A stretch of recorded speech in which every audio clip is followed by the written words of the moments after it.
よし、そしたらヒラメのおろし方ですね。天然のものはこう腹が真っ白になってて、はい、要は砂地にいるからですよね。養殖のものなんかは網なんかに囲まれてるから、この部分が黒っぽくなってますっていうのはもちろんあるんですけど、ただ今ね結構砂地に刺して下に砂引いて悪くならないように、これがなんだ腹をちゃんと白く見せてるようなやつも中にあったりします。でこれ表面にヒラメカレーなんかは結構ぬめりがあったりするんで、必ず頭側からちょっとぬめりを取るように、軽く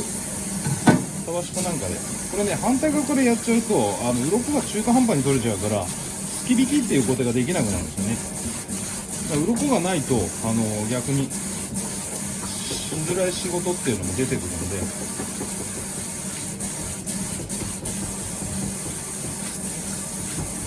あとは身が滑るからって言って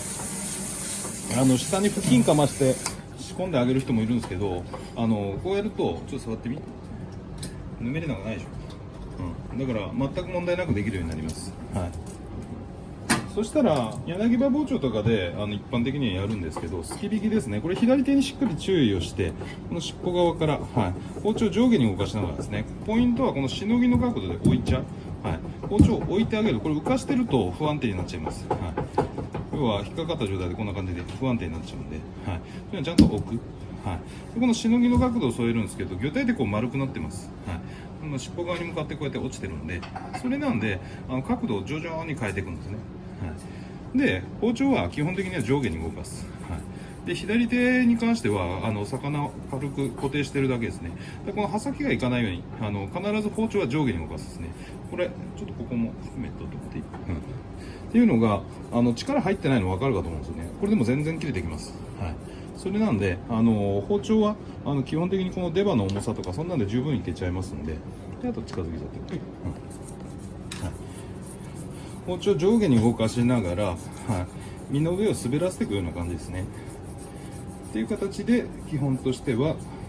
このすき引きを行っていきます。角度がきつくなりすぎると身の方に入っちゃうんで、しのぎの角度、あくまでも包丁を研ぐ時のこれ砥石だと思ってここをしっかりと当てつけちゃう、この状態で包丁を上下に動かしてあげるというふうな感じにすると身の方にあんまり食い込まずにやることができます。そしたらこれ手前側やるときはちょっと魚も手前側に持ってきて、そうするとこの傾けることができるんですよね。魚体こう丸くなってるからこっちの下側に落ちたときにも、こういった形でやりやすくなりますね。でヒレに関しては最初の時点でハサミとかこの包丁とかで切っといてもいいんですけど、そこはやりやすさなんで、そこのそのスピード感をそこで遅くなっちゃうんだったら、そのまま取らずにやっても全然問題ないです。でここのお腹のとこだけね結構ここがポイントで、お腹の部分ってすごく柔らかいんですよ、他の身質に比べて。それなんでこれ包丁でしのぎの角度を押し当ててもすごく不安定になります。それなんでこうちょっとすくい上げるような感じ、にしてあげると、このお腹の部分で、あとはもうちょっとこのお腹の部分を押さえてあげると内臓の部分が固定されて張るんですよね。でこの張った状態になると同じく固定されるから、このすき引き自体がやりやすくなると。これどの魚でも一緒なんでやり方としては覚えておきましょう。でこっち一番手前型、これヒレがあってもね、このヒレ自体そんな硬くないからそのままいけちゃうんですよ。それなんで自分の場合は基本としてはわざわざこのヒレ取るかって言ったら取りません。ただこのヒレを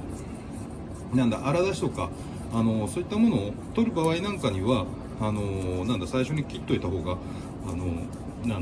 のヒレがあっても荒出し取るのに使い道なんかないんで、っていう意味合いで取っちゃったりはします。そしたらこの奥側に関してはこうやって斜めの状態で持ってきづらいんで、もうこう刃先である程度持っていくでもいいんですよ。持っていくでもいいけど、もう一つのやり方としては関西引きって呼ばれるんですけど、反対側の方法ですね。この状態で同じく包丁上下にしながら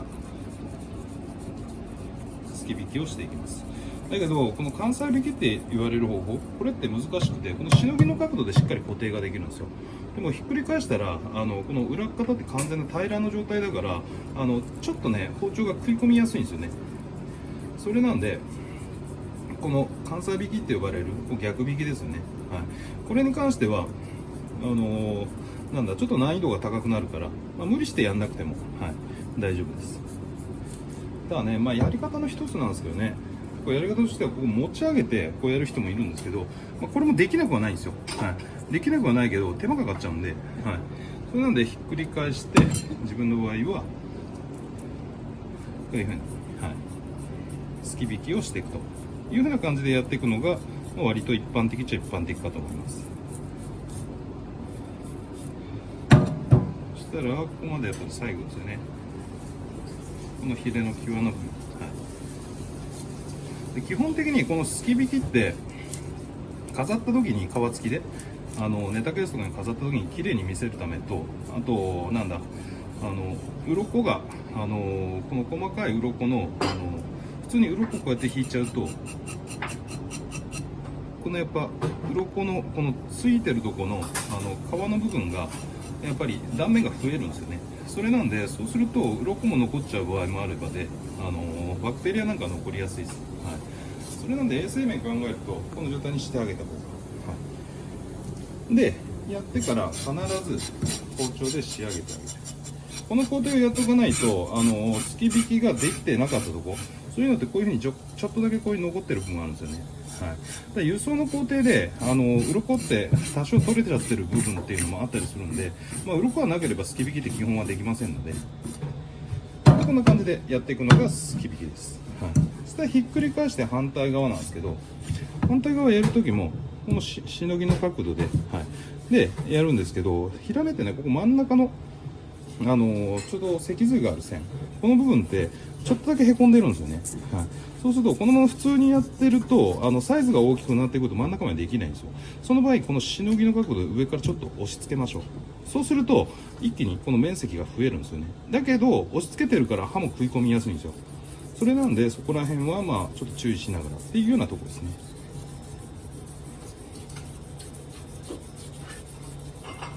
こんな感じで、はい、ただ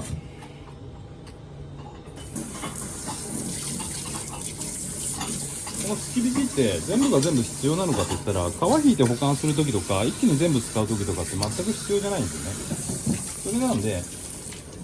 一気にやる時なんかは鱗引き使ってもいいし、あとはこういうサンダーって呼ばれるものですね。サンダーかな、はい、これ壁磨くやつなんですけど、はい、鱗取るのはこれが一番手っ取り早いですね。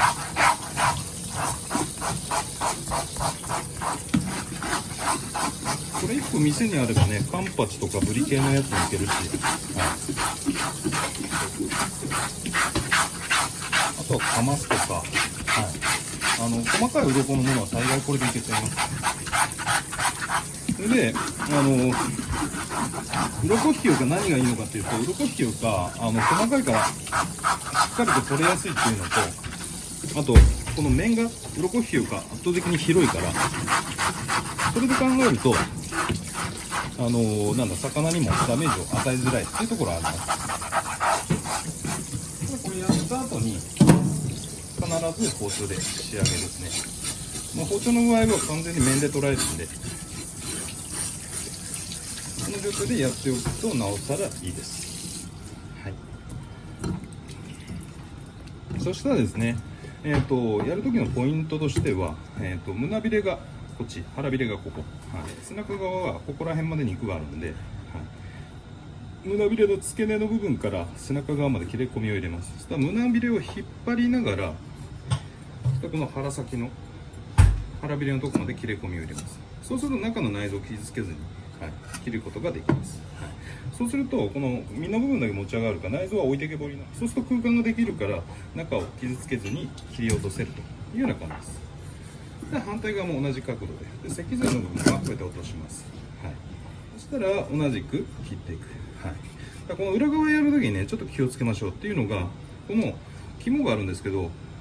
下身やった時このすぐ近くに胆のうがあるんですよね。はい、その胆のうの部分を傷つけちゃうと切れ目って結構台無しになっちゃうんで、このまま内臓を抜いてから、はい、この肝の部分は取り外すと。ったこの肝自体も鮮度が良ければ、はい、肝醤油なんかで使えたりもするんですけど、自分はあんまり臭みがあるから好きではないんですよね。はい、それなんで、はい、この状態までで、下処理が一通りという風な感じになります。この肝に関しては無理して使う必要はありませんので、そしたらですね、必ずまな板を1回きれいにすること、はい、で水気も取っていくことですね。でやっとけば、よいしょ、これ以上なんだ鱗だらけになったりとか汚れたりっていうことがほぼほぼなくなりますので、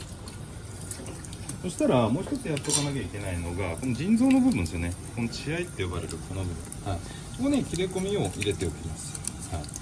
い、で中を掃除してあげる。で掃除するときはなんか歯ブラシとかでもいいんですけど、100均でこういう魚用のブラシみたいなの持ってるんで、はい、この中の部分をしっかりと取り出します。はい、それで夏場なんかは卵とか白子がこうびっしり入ったりするんで、はい、それなのでそういうのもあったらなるべくこの状態では取り除いた方がいいですね。で保管するときは尻尾の部分も落とすんですけど、あと自分が普段やるときなんかはこのおろし方ではなく一回必ず血を抜いてから、はい、元式究極の血抜きっていうやつですね。はい、それをやってから仕込みに入ったりするんですけど、今日はあくまでもおろし方っていう工程でやっていきたいと思います。魚をおろす前にまな板の水気をでこのヒラメの水気までしっかり取ってあげましょう。はい、そしたらですね、おろし方って何種類かあるんですけど、基本のおろし方としては